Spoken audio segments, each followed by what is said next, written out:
unique factors that impact it and tailored interventions accordingly.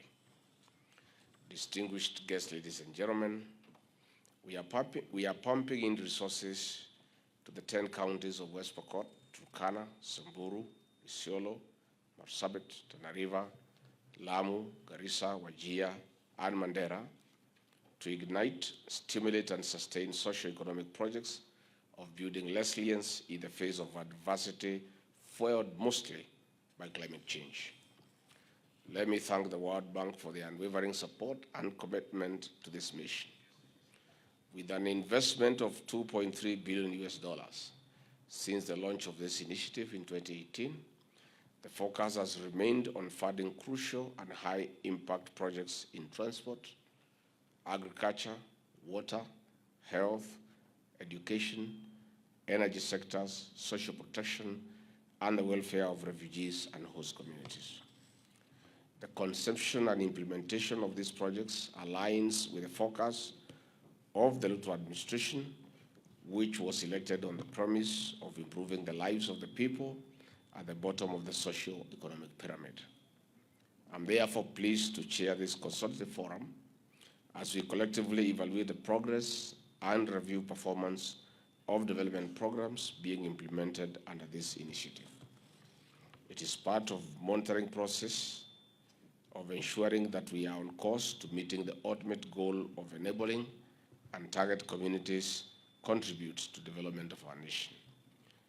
As the senior ranks of government, we are here to review and the status of our investment, enrich the discussions on emerging concerns, and receive inclusive insights in our pursuit to ensure that we leave no one behind in the Kenya we want and desire.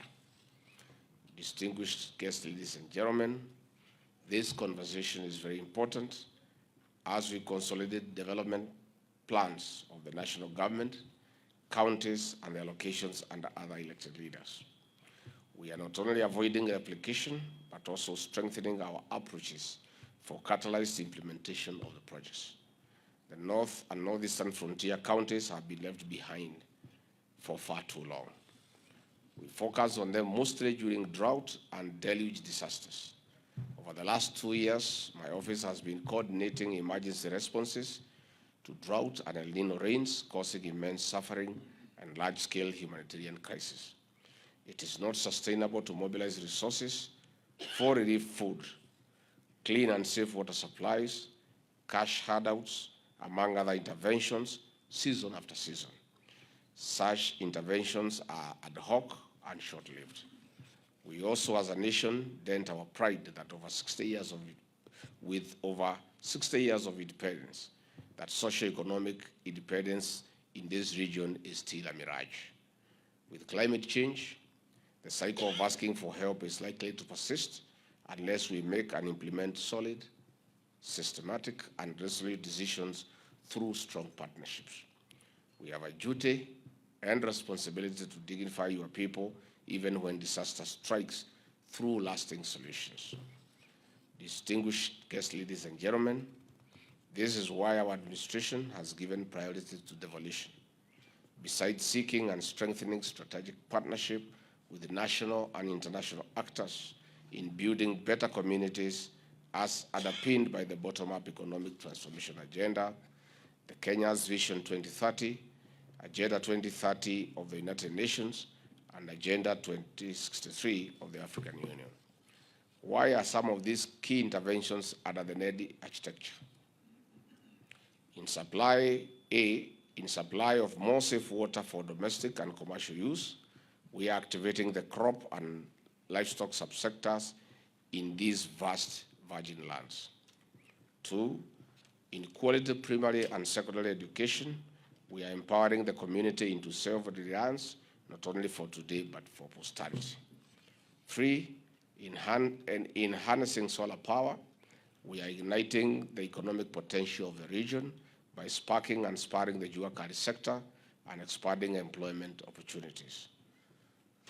4, through increased road networks, we are opening up the region to trade between and among the counties.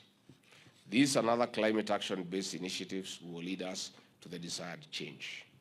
NED programs are rising to the occasion, and we have an opportunity to work with the World Bank and other partners in long-term transformative initiatives of propelling the NED counties into the next socio-economic power cells of our country. However, ladies and gentlemen, we must not only be realistic but also reflect on this gracious support. The scripture in Galatians chapter 6 tells us to bear one another's burdens and thereby fulfill the law of Christ. But each one must examine his own work, for each one will bear his own load. The support of the World Bank and other development partners will not be available forever. Donor funding is shrinking due to, among other reasons, geopolitics and shifts in global priorities.